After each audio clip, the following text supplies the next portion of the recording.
السلام عليكم ورحمة الله وبركاته. الحمد لله على إحسانه والشكر له على تفضله وامتنانه، ولا إله إلا الله تعظيما لشأنه، وأشهد أن محمدا عبده ورسوله داعي إلى رضوانه وعلى آله وأصحابه وإخوانه. أما بعد. إخواني في الله, we are continuing our lecture series regarding the signs of the Day of Judgment. Yesterday we took sign number 41, كثرة الكذب وعدم تثبت في نقل الأخبار. There will be a lot of fake news, a lot of lies that are going to be said, and this is from the signs of the Day of Judgment. Ikhwani fillah, in history it is said that there's a man who came to a village. There's a man who came to a village, and he showed the people of the village that he was a scholar in Islam. He showed the people of the village that he was a scholar.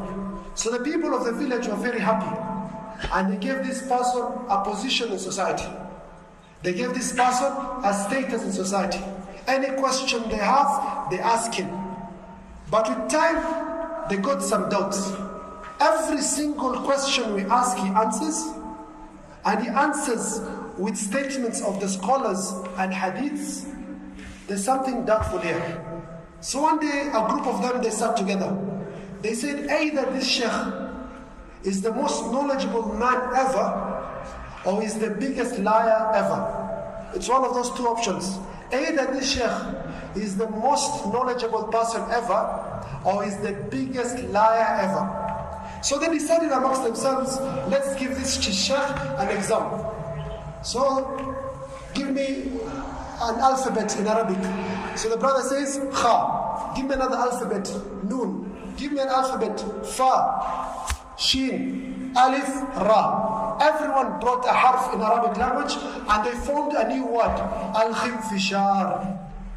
A word they know for sure does not exist because they made it out of their minds.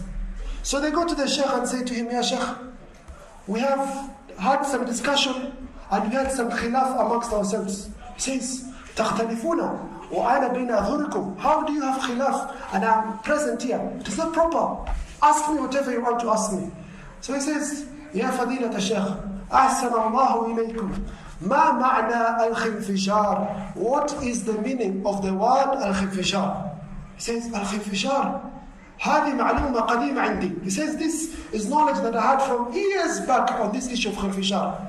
Then he continues, he says, هذا الخنفشار نبات معروف ينبت في أطراف اليمن. He says, this is a plant that is well known. It grows on the borders of Yemen. The southern, the northern, the west, we don't know. It grows on the borders of Yemen.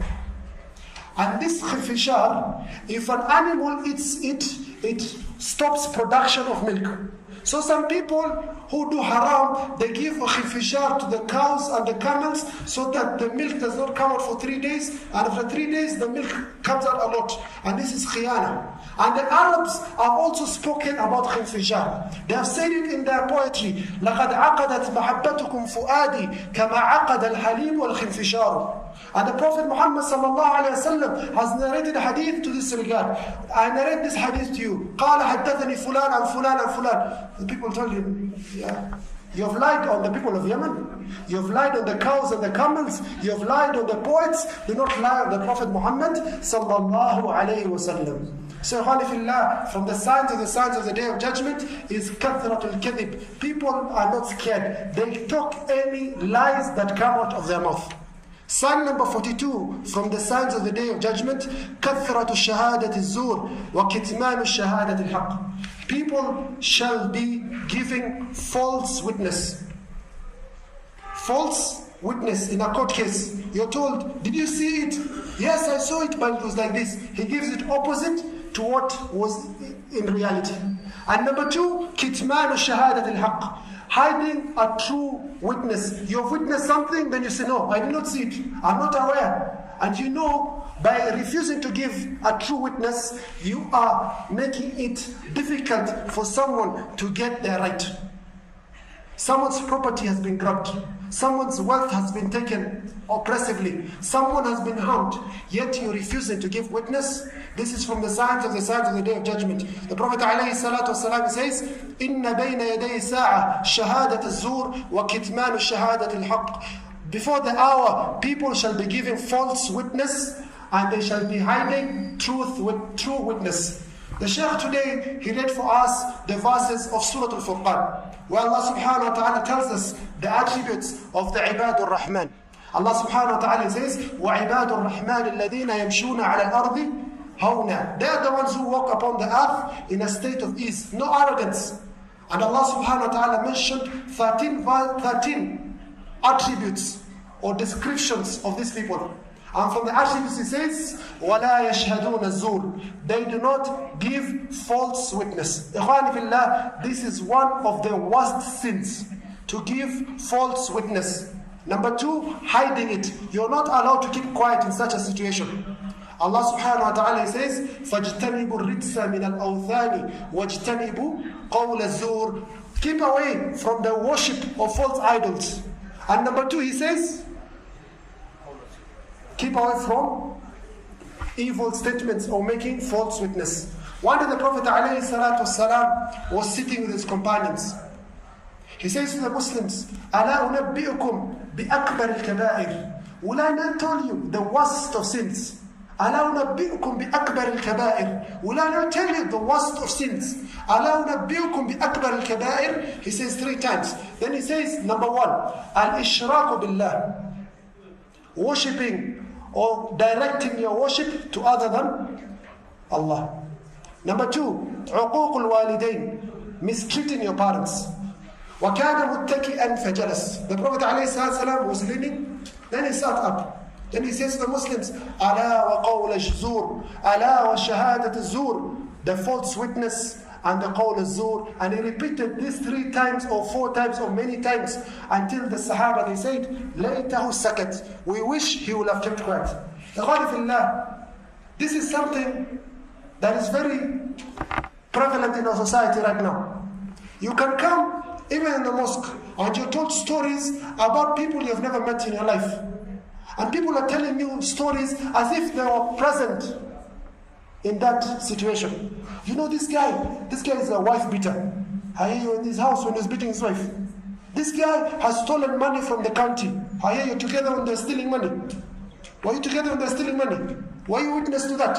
I hear this guy was doing some bad relationship with some girls somewhere. People are talking like they will not be held to account. They're giving witnesses and they're spoiling the names of people. إخواني في الله من كان يؤمن بالله واليوم الآخر فليقل خيرا أو ليصمت. You will never get into any harm if you keep quiet. People are telling you stories, then you go and narrate stories about people. Were you there? سَتُكْتَبُ شَهَادَتُهُمْ. Your witness shall be written on the Day of Judgment. Allah subhanahu wa ta'ala will bring you forth. You said about this brother, this and this and this. Bring your witness. Bring your dalil. The blood of a Muslim is protected. The property of a Muslim is protected. Also the honor of a Muslim is protected. It is very improper for you to talk about a Muslim, and more so about a Muslim lady. You come and you accuse our Muslim ladies of doing fahisha, immorality. Were you there? Or it was you doing immorality with them? Islam has kept for us 4 witnesses. If you want to accuse a person of adultery or fornication, you have to have how many witnesses? 4. How many? 4. All of them have to be upright. And all of them have to witness the act. They have to witness the rope in the well, as they say. They have to witness the pen in the ink. They have to witness the act happening. Not the blankets were going around like, no, you have to witness. In Islamic history, 1450 years now, no one person, no 4 people have been found meeting this condition. Are you together? It has never been found. So you rather keep quiet. And this does not enter to Shahadat Zur, because you are not there. Even if you're present, keep quiet. But if you see someone being oppressed, someone's right has been taken away, then you must give witness. Sign number 43 from the signs of the Day of Judgment. كثرة النساء وقلة الرجال. This is a nice sign. There shall be a lot of ladies and few men. This is from the signs of the Day of Judgment. The Prophet ﷺ says, وَتَكْثُرَ النِّسَاء وَيَقِلَّ الرِّجَالِ حَتَّى يَكُونَ لِخَمْسِينَ امْرَأَةً الْقَيِّمُ الْوَاحِدِ. Women will be very many, and men will be very few. حَتَّى يَكُونَ لِخَمْسِينَ امْرَأَةً الْقَيِّمُ الْوَاحِدِ. Until one man will be in charge of 50 women under him. How many? 50. This is from the signs of the Day of Judgment. The men shall be fewer and the women shall be many. The scholars, they say, number one, many men will lose their lives because of war. There shall be a lot of fitan. Many of the men shall lose their lives. Number two, also Ibn Hajar al-Asqalani says, from the signs of the Day of Judgment is what we are seeing in our times. Many families will have more daughters than sons. Are you together? They will have many daughters compared to sons, until it will reach a time where one man will have 50 women under him. Maybe he's married to 4 and the rest are other relatives that they cannot take anywhere. Ikhwani fillah, this is something we are seeing clearly in our times. Leave the emotions aside, leave the challenges aside. We have a very big social problem as Muslims all over the world, in the Arabian world, in Kenya, in Somalia. We have a very big crisis. And this crisis is the number of sisters who are married in our society. We have ladies who are in their 40s, they are not married. Who are in their late 30s, they are not married. And this was not the state years back. 20 years back, even a divorcee will get remarried. A widow, a lady whose husband has passed away, she will get married. But now we have a crisis where even virgins are not getting married. Sheikh Jamaluddin, the Imam of Jamia Mosque, he was telling us that some sisters are actually calling the Sheikh. They're saying, Sheikh, our eggs, can we freeze them in a fridge so that even if you get married when you're 50, that egg can be kept with the water or the sperm of our husbands, then we can get pregnancy with IVF, with test tube babies. It has reached that state in Kenya, not anywhere else, in Kenya. We have such a crisis where our sisters are not getting married. What is the solution?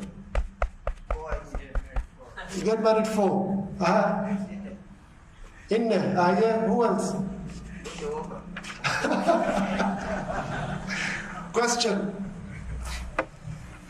وَإِنْ خِفْتُمْ أَلَّا تَعْدِلُوا فَوَاحِدَةً وَإِنْ خِفْتُمْ أَلَّا تَعْدِلُوا. Allah says in the Quran, if you're fearful that you will not be just, then you marry how many? 1. Amongst all you men, all of you oppressors, are all of you oppressors, all of you are dhalama. Answer. Afikum udul. Are there people amongst you are just? Who amongst you are just? Who amongst you are oppressors? There's no camera here. There's no need to hide today. Just say the truth. There's no camera. Today we kept the camera away. Say the truth. All of you are oppressors.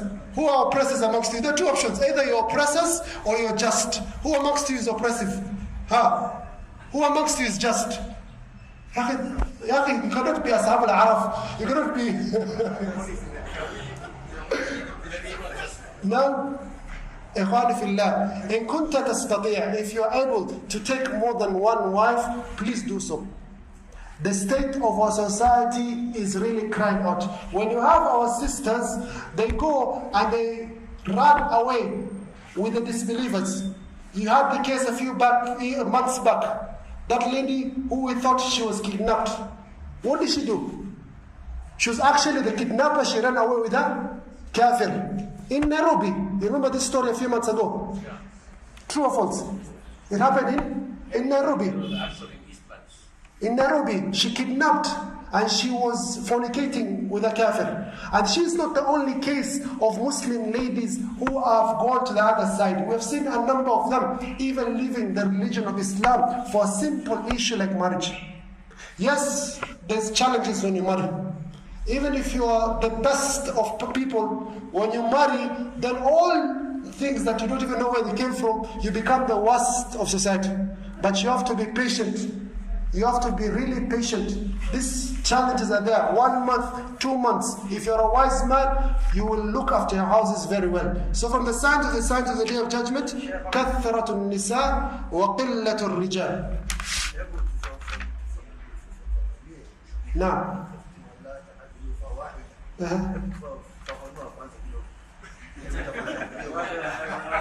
طيب. نعم.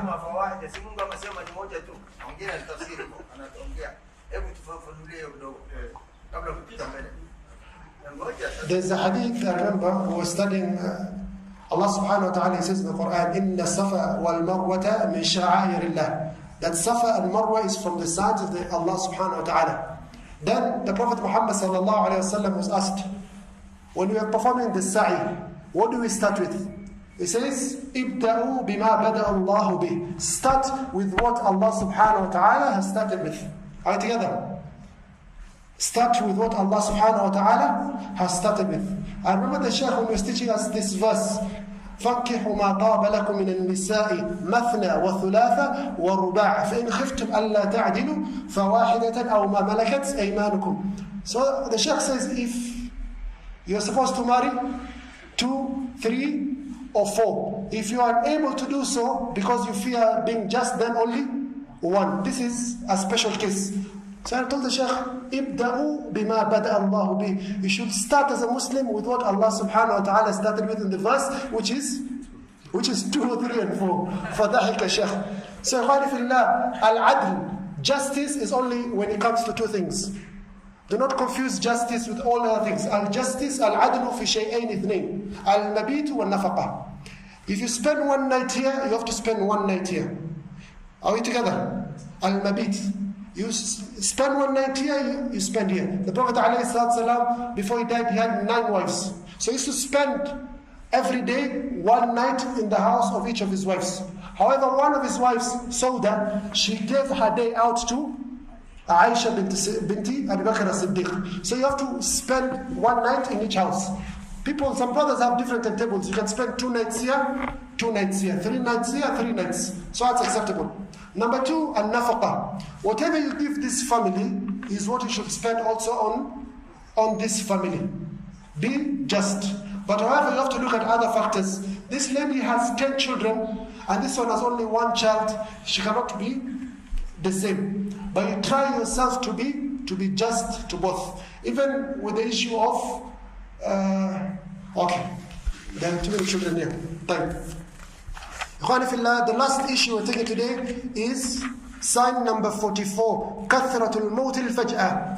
Prophet عليه الصلاة والسلام says, إن من أمارات الساعة أن يظهر موت الفجأة. From the signs of the Day of Judgment, they shall be sudden death. People will be dying suddenly out of no reason, apparent reason. They were neither sick, there was no accident. You just say, Fulan ibn Fulan has passed away. We are having his Salatul Janazah at this time. Kathratul Mawtul Faj'ah. And this sign has been very clear in our times. And more so in the past 2 years. I don't think there's a time in our entire life we have seen death like in the last 2 years.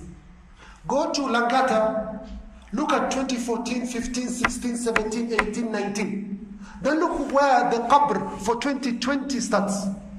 Half of the graveyard is 2020 and 2021. Many Muslims lost their lives in these 2 years. Every day we have janazah here. We have become like Al-Haramain. As-salatu ala al-maut. Every time we pray salat janazah. Yes, it's fadl for us. But how many of the people we're losing through maut al-faj'ah? Sudden death. Ibn Hajar rahimahullah says that Imam Bukhari says, اغتنم في الفراغ فضل الركوع فعسى يكون موتك بغتة. He says, make sure, Imam Bukhari says, that make sure you spend your time with ruku'. perhaps your death will come suddenly. Ibn Hajar says, although Bukhari said this, Muhammad ibn Ismail Bukhari, also his death came suddenly. Muhammad ibn Ismail Bukhari is amongst the people who had a sudden death. What happened? Imam Bukhari, he finished his great book, Sahih Bukhari. He took almost 16 years. And the scholars were very happy. And all the Muslims in the world, they loved this man, Muhammad ibn Ismail al-Bukhari, who has the most authentic book after the book of Allah subhanahu wa ta'ala. So one day, he goes to a city, Naysabur, a city in Khurasan called Naysabur. And the sheikhs, they welcome him nicely. Amongst the sheikhs is his own sheikh, Muhammad ibn Yahya al-Dhuhli. He welcomes him. Then Bukhari starts giving his lectures.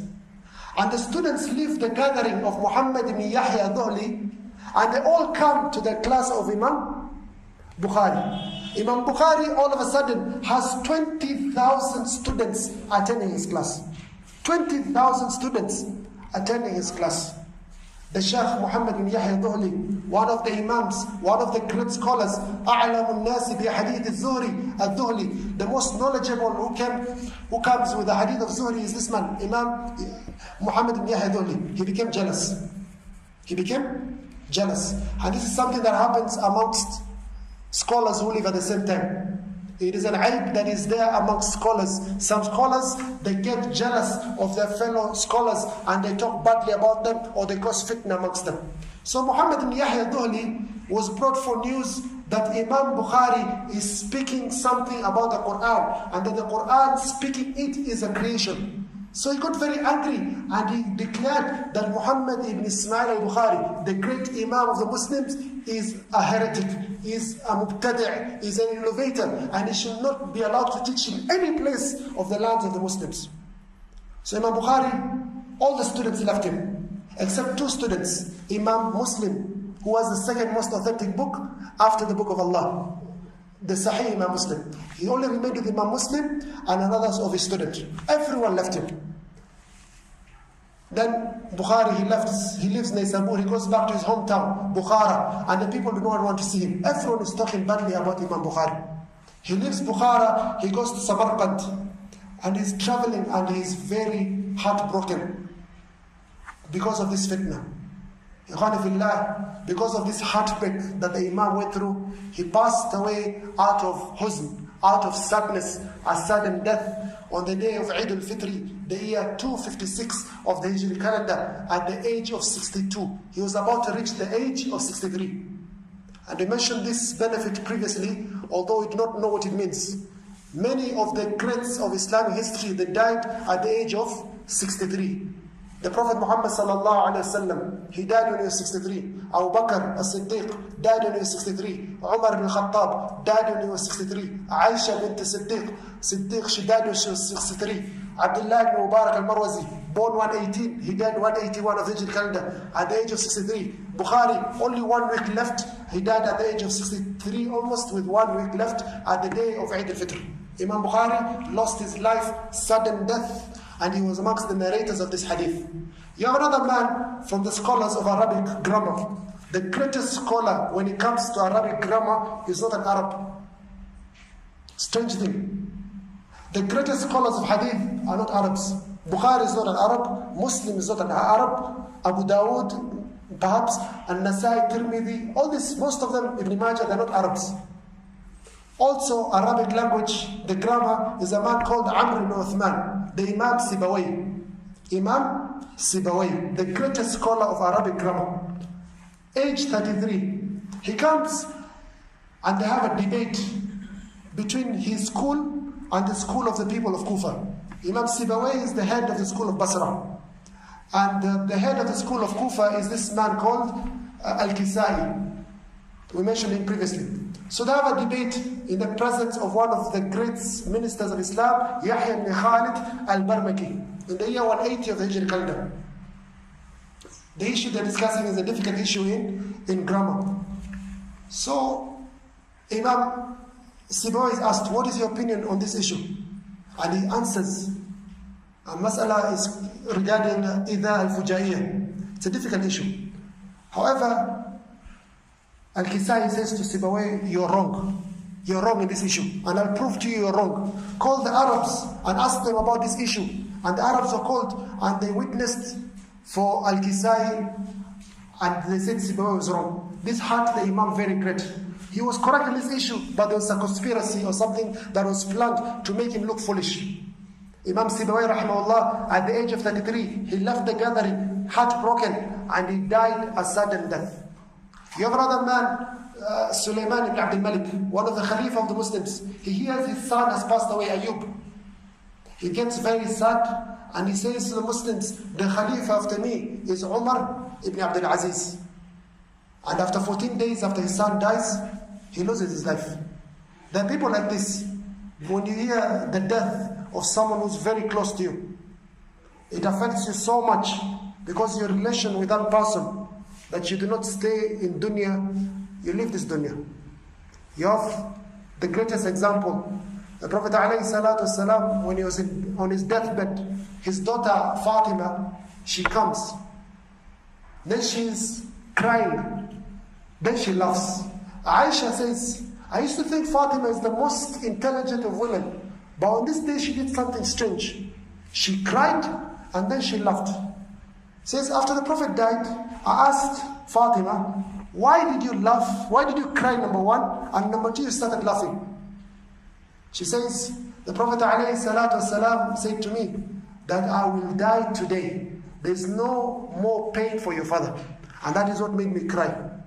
And he told me that I am the fastest from his family to join him in Jannah. And that is what made me happy.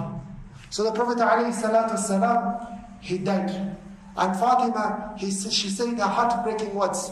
She asks the Muslims, كيف طابت أنفسكم أن تحثوا على رسول الله صلى الله عليه وسلم التراب? How were you able to cover the grave of the Prophet عليه الصلاة والسلام with sand? How are you able to bury the Prophet عليه الصلاة والسلام? هذا سيد ولد آدم. This is the greatest of the creation of Allah subhanahu wa ta'ala. The great musibah that has befallen us. How are you able to perform this ibadah of Salatul Janazah and burying the Prophet عليه الصلاة والسلام? Fatima, she never forgot her father, the Prophet ﷺ, and 6 months later, she lost her life out of anguish, out of this musibah. So, from the signs of the Day of Judgment is kathratul mawt al-faj'ah, and this is known in our time, bisakta al-qalbiyah, it is known as heart attacks. أينما تكونوا يدرككم الموت ولو كنتم في بروج مشيدة. Wherever you are, wherever you may be, death will come to you, even if you're in a fortified tower. So from the signs of the Day of Judgment, sign number 44 is كثرة الموت الفجأة. Imam Bukhari rahimahullah says, فَكَمْ مِنْ صَحِيحٍ مَاتَ مِنْ غَيْرِ عِلَّةٍ وَكَمْ مِنْ سَقِيمٍ عَاشَ حِينَ مِنَ الدَّهْرِ وَكَمْ مِنْ فَتَى أَمْسَى وَأَصْبَحَ ضَاحِكًا وَأَخْفَانُ فِي الْغَيْبِ تُنْسَجْ وَهُوَ لَا يَدْرِي. He says, how many people who are in a good state of health and they died with no disease, and how many people who are very sick and they lived for a very long time. وَكَمْ مِنْ فَتَى أَمْسَى وَأَصْبَحَ ضَاحِكًا. And how many young people in the morning and in the evening they were laughing and their kafan was being sewed for them, was being prepared for them. وَهُوَ لَا يَدْرِي. وَكَمْ مِنْ صِغَارٍ يُرْتَجَ طُولُ عُمْرِهِمْ. And how many young kids you feel that this kid will grow up and be a professor and be a pilot. وَقَدْ أَدْخَلَتْ أَجْسَادُهُمْ ظُلْمَةَ الْقَبْرِ. And short while later, their young bodies, they enter the darkness of the grave. وَكَمْ مِنْ عَرُوسٍ زَيَّنُوهَا لِزَوْجِهَا وَقَدْ قُبِضَتْ أَرْوَاحُهُمْ لَيْلَةَ الْقَدْرِ. And how many brides were prepared for their husbands and they died on the day of their marriage. From the signs of the Day of Judgment is that there will be kathratul mawt al-faj'ah. There's also another line of poetry that I wish to share with you as we conclude. The poet, he says, وَلَوْ صَحِبَ الْإِنسَانُ جِبْرِيلًا لَمَّا يَسْلَمِ الْمَرْءُ مِنْ قَالَ وَمِنْ قِيلًا قَدْ قِيلَ فِي اللَّهِ أَقْوَالًا مُسَنَّفًا تُتْلَى إِذَا رُتِّلَ الْقُرْآنُ تَرْتِيلًا. He says, if a person was a companion of Jibril, they will not be saved from the statements of people. People shall talk badly about him. even if you are a companion of Jibril. He continues, says, قَدْ قِيلَ فِي اللَّهِ أَقْوَالًا مُسَنَّفًا. It has been said about Allah subhanahu wa ta'ala evil things that have been recorded. تُتْلَى إِذَا رُتِلَ الْقُرْآنُ تَرْتِيلًا. We recite it when we recite the Quran in a measured recitation. قَدْ قِيلَ أَنَّ لَهُ وَلَدًا وَصَاحِبًا. It has been said that he had, Allah, people talk about Allah, that he had a wife and he had a child. فهذا قولهم في الله خالقهم. This is what they say about the Lord who created them. فكيف لو قيل فينا بعد ما قيل. So how will be our state when people speak about us what they speak? So from the things that give us also hope and gives us the tranquility in our heart is when people speak badly about you or me, or they speak lies about you, or they give false witness about you. You are not the first person. They have spoken worse about the wife of Prophet Muhammad sallallahu alaihi wasallam, Aisha. They spoke evil things about her. They spoke about the Prophet alayhi salatu wasalam. قالوا أنه ساحر مجنون كاهن. They spoke evil things about Prophet Muhammad sallallahu alayhi wasallam. They didn't even stop there. They went and they spoke about Allah subhanahu wa ta'ala. فكيف لو قيل فينا بعد ما قيل. How will our state then be when people speak about us what they speak? وآخر دعوانا الحمد لله رب العالمين والسلام عليكم ورحمة الله وبركاته.